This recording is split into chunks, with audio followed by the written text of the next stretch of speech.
But man, like Musk, he's finally doing the thing. If I were a billionaire, for sure, it's like, oh, I'll just buy Twitter. Can I buy Twitter? Let's see what happens. He doesn't care. I think he does care. You think he cares? Yeah, I can't tell. No, he does, genuinely. He's concerned about censorship. Freedom of speech. Yes, he said freedom of speech is someone you don't like, freedom of speech is someone you don't like saying something you don't want to hear. He goes, they have to have that right. He's like, it's essential to a democracy. Yeah. And most people objectively agree. The problem is he gets scared because they see how like mobs of people can move in a very negative direction. Right. I think there's a real concern. Like I am in no way supporting censorship, clearly. Right. Absolutely the opposite. But I understand why people are concerned about large groups of people being really shitty and getting on the social media platforms that they've done this campaign over the last few years to like silence certain voices, stop aggressive people, stop people from being shitty to people. Isn't some of that is good, right? Sure. Like stop doxing, stop people who are threatening people, stop people who are harassing people. But it's like, where does it end? And how do you know? You don't. That's where it's fucking weird. Because if you just let wild free speech, like there's going to be there's a bunch of people on like 4chan and those kind of places, and they're saying stuff just for fun, right? Because nobody knows who they are, and they can just say it, and they don't fucking mean it. They're saying it because it's a crazy thing to say if you're at work in a job you hate, sitting in your cubicle, and you decide to make a frog with a Nazi outfit on.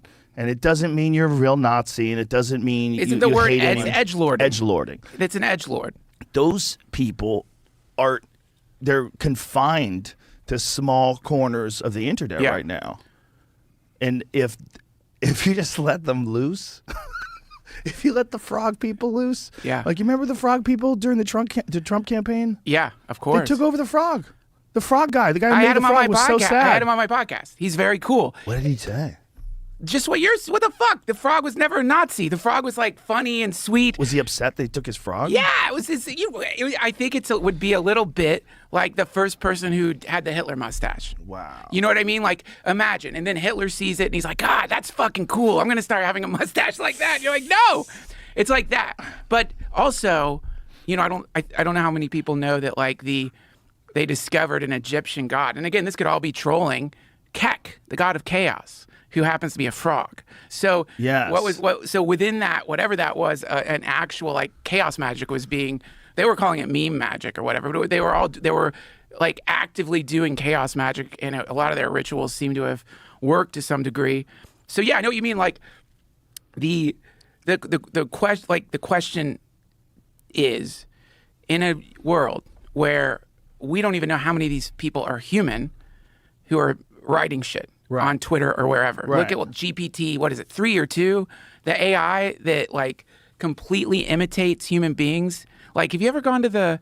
Explain how that works. So it's a neural network that can be programmed to different personalities that can imitate human speech well enough that they can leave messages, and you don't know for sure if it's a human or not. Wow. So if you go on Reddit, there's a subreddit which is the AI bots arguing with each other on the Reddit. And like once I left that up, and I remember I was just reading it thinking I was on the front page of Reddit and getting really engaged in the arguments these bots were having with each other. It's that convincing. So the freedom of speech thing runs into, okay, of course, it's like a no-brainer humanist ideal. Humans should be able to say whatever they want. This is like the most important way that we must have some kind of debate or discourse where one person is allowed to be a complete asshole. Right. And not because we want assholes, but because hopefully in the discussion, some bit of truth will sink down into their consciousness and they will grow as a person. I think that's what the roots of... That's the hope. That's the hope.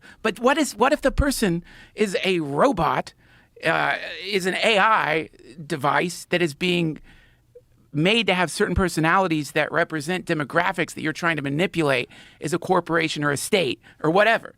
At that point, is it freedom of speech? Are bots allowed to have freedom of speech? This is the one of the things Musk was saying he might do with Twitter, which I think is brilliant. Anyone can get the stupid blue check mark. You pay for it, and you have to verify yourself so that like we know you're a real person. Right. Meaning that it would be too expensive for the bot swarms to function. It would go from being like if you have a blue check mark, whatever, you're something or whatever too. If you don't have a blue check mark, you're probably a bot. And so then we eliminate all the AI, all the fucking state-sponsored shills, all the people who've spent years and years and years building these fake identities online. Like they're like farming personalities. Because, in the old days, somebody tweets some shit and you're like, what the fuck is that? And you go and look at their account and it's like 3 days old. So it has less credibility. But they've been growing these personalities for years. So you go and look at their tweets and it kind of looks like a person mixed in with their interminable tweets about some political issue. Like only an insane person every 3 minutes tweeting something, or like went to the pool with dairy today. You know what I mean? And some weird distant picture of a pool. So it kind of seems like a real person.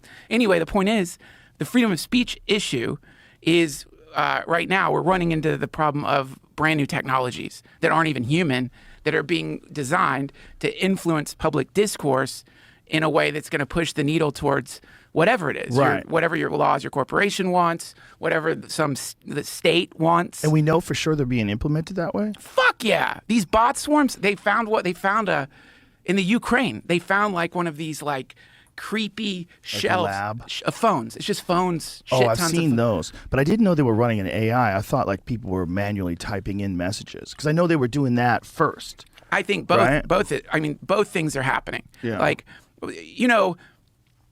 it's a PR firm, basically. Right. Politicians have publicists too. Isn't it wild, though, that that's the best way to defeat America is to get people separate from each other, arguing with each other, and lose all faith in the democratic process? Yeah, sure. All faith in democracy. Lose all faith. Powerful weapon, man. It's like it's amazing. We dropped an atom bomb multiple times on cities filled with people. The United States did that. Everyone knows that. So our karma, we've got some fucked up karma, man. You know what I mean? So the problem with these atom bombs, biggest problem with the atom bomb is, aside from the fact that it kills random people and is horrible, it irradiates the ground, the buildings. So there's no plundering to be had. If you traditional war, you plunder, however you want to make it look, you're plundering. If I nuke you, I can no longer plunder.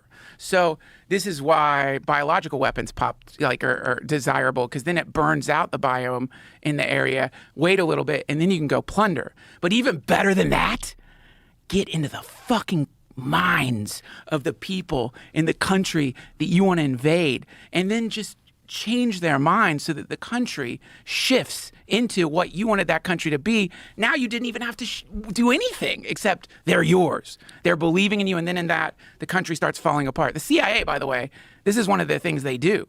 They go into other countries, they cause disturbances, and then it collapses. It's a classic weapon of war. So anyway, obviously we might be, the entire United States and probably other countries might currently be irradiated, not by obviously radiation, but by bad data created by artificial intelligence bots that have been programmed to swarm social media and give the impression that there was something happening that wasn't even happening at all.